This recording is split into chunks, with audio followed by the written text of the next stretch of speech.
0, c'est le chiffre que personne ne vous explique. 0%, c'est le montant exact que votre banque est légalement obligée de garder en réserve sur vos dépôts. Pas 3%, pas 5%, pas 10%. 0. Depuis le 6 mars 2020, la Réserve fédérale américaine a réduit les exigences de réserves obligatoires à 0% pour toutes les institutions de dépôt.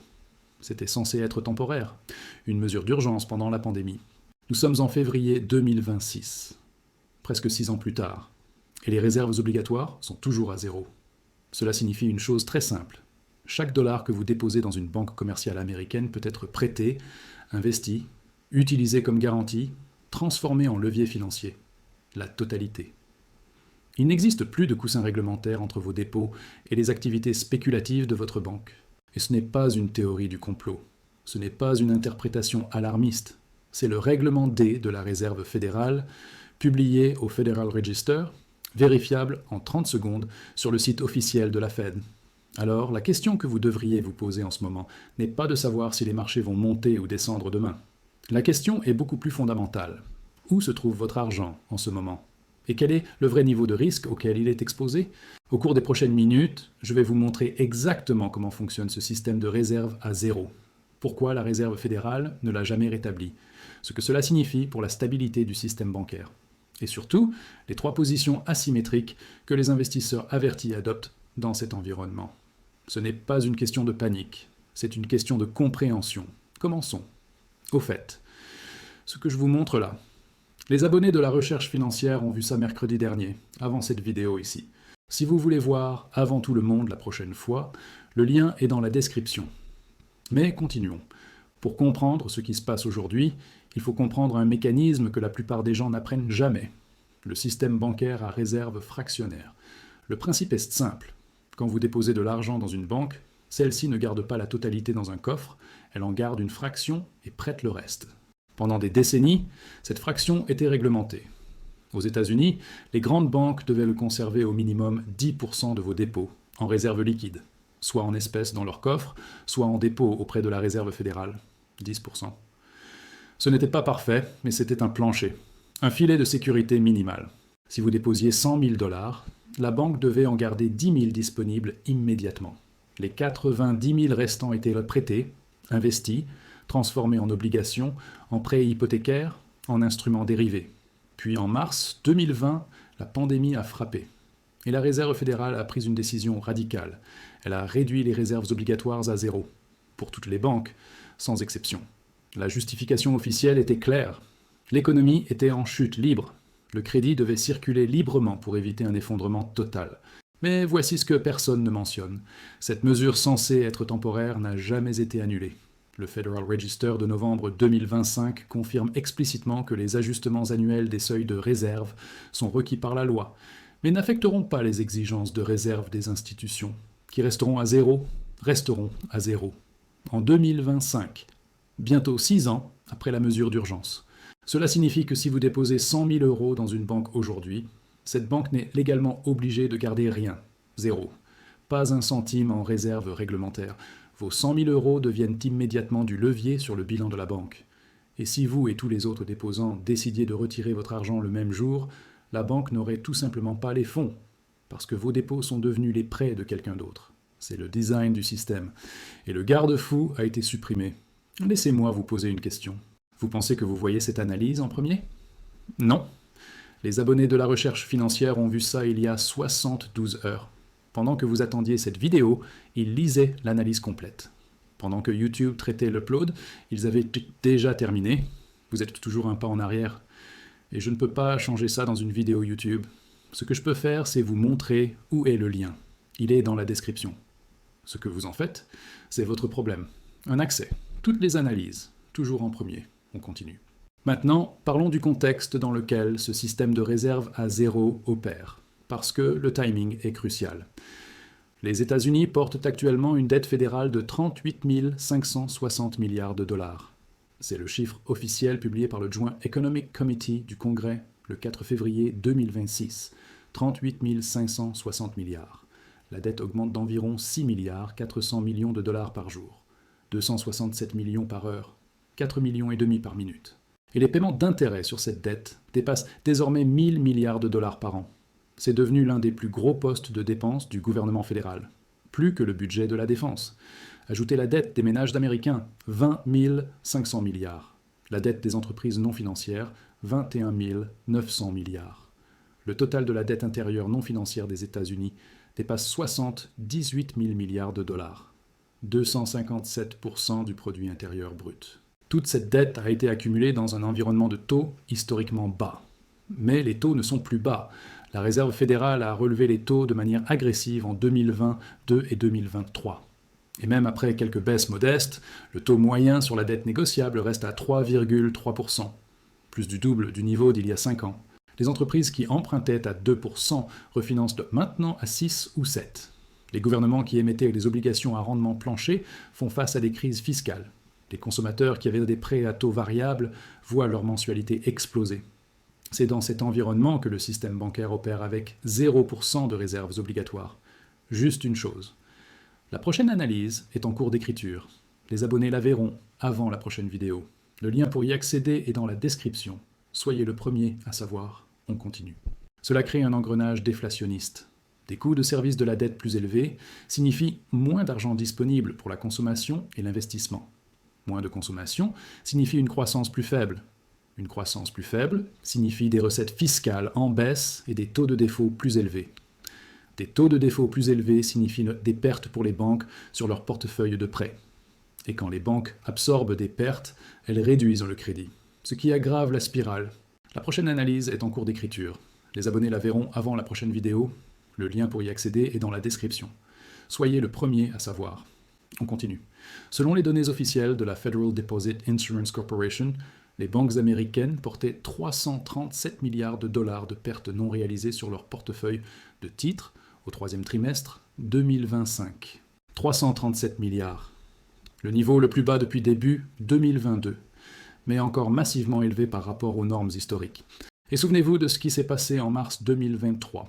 Silicon Valley Bank s'est effondré, la deuxième plus grande faillite bancaire de l'histoire américaine, suivie par Signature Bank, puis First Republic. La cause ? Un décalage classique entre actifs et passifs. Ces banques avaient accumulé des obligations du Trésor à long terme pendant l'ère des taux zéro. Quand les taux ont explosé, la valeur de marché de ces obligations s'est effondrée. Les banques étaient techniquement insolvables. Quand les déposants l'ont compris, ils ont couru retirer leur argent. Et les banques se sont écroulées. Le gouvernement est intervenu avec des garanties d'urgence. Ça a fonctionné sur le moment, mais le problème sous-jacent n'a jamais été résolu. Et c'est là que l'immobilier commercial entre en scène. Selon les données de TREP, le taux de défaillance des prêts immobiliers commerciaux titrisés a atteint 7,47% en janvier 2026. Un nouveau sommet pour commencer l'année. Le secteur des bureaux est le plus touché. Son taux de défaillance a bondi à 12,34%, un record historique absolu, plus du double de ce qu'il était il y a un an. Et voici le chiffre qui devrait vous empêcher de dormir. En 2020, 957 milliards de dollars de prêts immobiliers commerciaux sont arrivés à échéance, presque le triple de la moyenne des 20 dernières années. En 2026, 539 milliards supplémentaires arrivent à maturité, suivis de 550 milliards en 2027.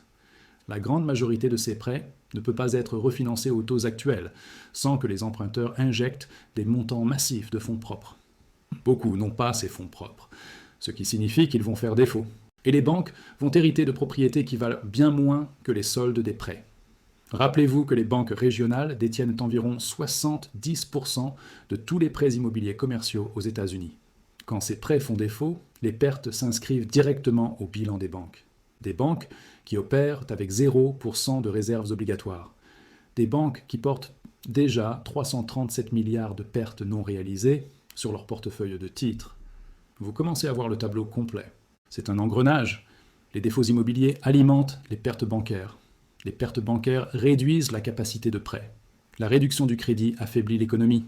L'affaiblissement de l'économie provoque davantage de défauts. Et le coussin de sécurité qui aurait pu absorber une partie de ce choc n'existe plus. Maintenant, parlons des précédents historiques, parce que ce schéma n'est pas nouveau. Dans les années 1930, quand les exigences de réserve étaient inadéquates et les banques opéraient avec des marges insuffisantes, Une panique bancaire a provoqué la faillite de plus de 9000 banques entre 1930 et 1933. Les économies de millions d'Américains ont été anéanties. La leçon était claire. Les réserves obligatoires sont un tampon critique qui empêche les chocs isolés de devenir des crises systémiques.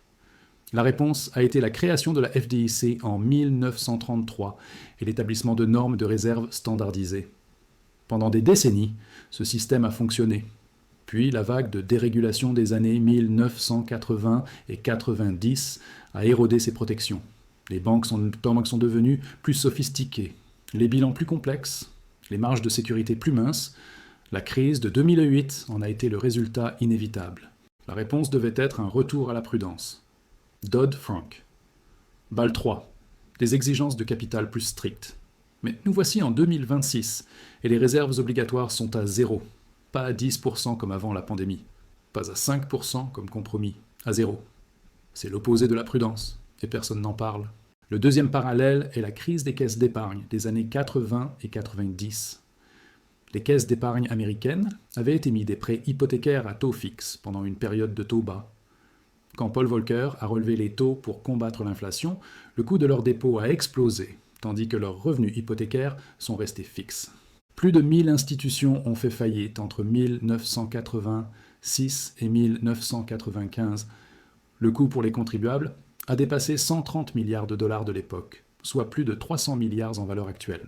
La crise des caisses d'épargne est un cas d'école de ce qui arrive quand des institutions financières opèrent avec des coussins de capital inadéquats et prennent des risques de durée qu'elles ne peuvent pas gérer. La réponse réglementaire à l'époque a été de renforcer la surveillance et d'augmenter les exigences de réserve. Mais cette leçon semble avoir été oubliée. Regardez maintenant les banques régionales américaines. Elles portent des obligations à long terme achetées pendant l'ère des taux zéro. Les taux ont explosé. La valeur de ces obligations s'est effondrée. Le même schéma, le même piège, la même dynamique. Sauf qu'aujourd'hui, les réserves obligatoires sont à 0. Alors que faire dans cet environnement ? Quelles sont les positions asymétriques qui protègent votre patrimoine ? Première position, les métaux précieux physiques. Pas les fonds négociés en bourse, pas les actions minières, le métal physique que vous contrôlez directement. La raison est structurelle. Quand les réserves obligatoires sont à 0 et le risque systémique est élevé, vous ne pouvez pas vous permettre d'avoir la totalité de votre patrimoine sous forme de dépôt bancaire. L'or et l'argent physique sont les seuls actifs sans risque de contrepartie. Et les banques centrales du monde entier le savent. En 2024, les banques centrales ont acheté plus de 1045 tonnes métriques d'or. C'est la 3e année consécutive au-dessus de 1000 tonnes, un niveau sans précédent dans l'histoire moderne. La Pologne a mené la charge avec 90 tonnes. La Turquie a ajouté 75 tonnes. L'Inde, 73. La Chine, dont les achats réels sont probablement 2 à 3 fois supérieurs aux chiffres officiels. Selon l'enquête du World Gold Council, 81% des banques centrales prévoient d'augmenter leurs réserves d'or. Le niveau de conviction le plus élevé jamais enregistré. Quand les institutions qui impriment la monnaie achètent de l'or à un rythme record, c'est un signal que vous ne pouvez pas ignorer. Deuxième position, le crédit en difficulté de haute qualité et les actions de valeur profonde. Quand les marchés du crédit se resserrent et que les banques réduisent dans leurs prêts, des entreprises de commerce de qualité avec des flux de trésorerie solides se retrouvent emportées avec le reste. C'est l'opportunité d'acheter des actifs à des décotes significatives par rapport à leur valeur intrinsèque. Les clés sont les bilans solides, les revenus résistants aux récessions et les équipes de direction qui comprennent l'allocation de capital, infrastructures énergétiques, services essentiels, biens de consommation courante, certaines entreprises de santé. La symétrie vient du fait suivant. Si la crise se matérialise, vous achetez à des prix de dépression. Si elle ne se matérialise pas, vous possédez quand même des actifs de qualité à prix réduit. Troisième position, les instruments de courte durée protégés contre l'inflation et les actifs réels. Le but est d'éviter l'exposition à long terme où vous êtes enfermé dans des rendements nominaux fixes que l'inflation détruit. Les obligations à court terme d'émetteurs de haute qualité. Les actifs réels productifs comme les terres agricoles, les droits sur l'énergie, les droits sur l'eau. Des choses tangibles qui produisent une valeur économique réelle, qui ajustent pour l'inflation automatiquement ou qui ont un pouvoir de fixation des prix. C'est la couverture ultime contre la dépréciation monétaire et l'instabilité financière. Et voici les signaux qui montrent que la situation s'aggrave. Au cours des 90 derniers jours, les défaillances immobilières commerciales ont accéléré. Les bureaux à un record historique de plus de 12% de défaillances, les actions des banques régionales sous-performant le marché. Les spreads de crédit s'élargissent sur les marchés de dette à haut rendement. Et la Réserve fédérale a maintenu ses stress tests bancaires annuels, simulant une récession sévère avec un stress accru sur l'immobilier commercial et résidentiel. 32 banques seront testées en 2026, ce qui montre que même la Fed reconnaît que le risque est réel. Pendant ce temps, la dette fédérale augmente de 6 milliards 400 millions de dollars par jour. Les intérêts sur cette dette dépassent 1000 milliards par an. Et le ratio dette sur produit intérieur brut a atteint 121%, bien au-dessus du pic de la Seconde Guerre mondiale. Ce ne sont pas les signaux d'un système financier sain, ce sont les signaux d'une crise gérée au jour le jour par des institutions qui espèrent éviter la panique. Alors que devez-vous faire concrètement ? Premièrement, évaluez votre exposition au système bancaire. Si vous avez des dépôts au-dessus de la limite d'assurance de 250 000 $ dans une seule institution, vous êtes un créancier non garanti. Diversifiez vos dépôts. Restez sous les limites. Ou transférez l'excédent dans des actifs physiques en dehors du système. Deuxièmement, construisez une position en métaux précieux physiques. Ce n'est pas un trade spéculatif, c'est une assurance contre un effondrement systémique et la dépréciation monétaire. Troisièmement, réduisez votre exposition aux actifs financiers de longue durée. Bloquer des rendements fixes bas pour 10 ou 20 ans dans cet environnement est une destruction garantie de patrimoine. Quatrièmement, pour ceux qui ont un patrimoine significatif, pensez diversification entre juridiction et structure. Le but est d'éliminer les points de défaillance uniques. Voici la question que je vous pose. Sachant que les réserves obligatoires sont à 0% depuis bientôt 6 ans, est-ce que vous vous sentez confiant de garder la majorité de votre patrimoine liquide en dépôt bancaire? Ou est-ce que cette réalité change votre évaluation du risque? Dites-le moi dans les commentaires. Je lis chaque réponse.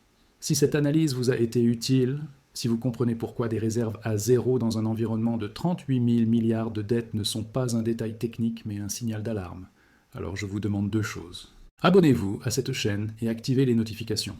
Je suis cette situation en temps réel et chaque nouveau développement sera analysé ici. Et partagez cette vidéo avec quelqu'un que vous connaissez qui a des actifs significatifs dans le système bancaire et qui pense que ses dépôts sont en sécurité simplement parce qu'ils l'ont toujours été. Les règles ont changé. Le coussin de sécurité a été retiré. Et votre argent est désormais du levier sur le bilan d'une banque.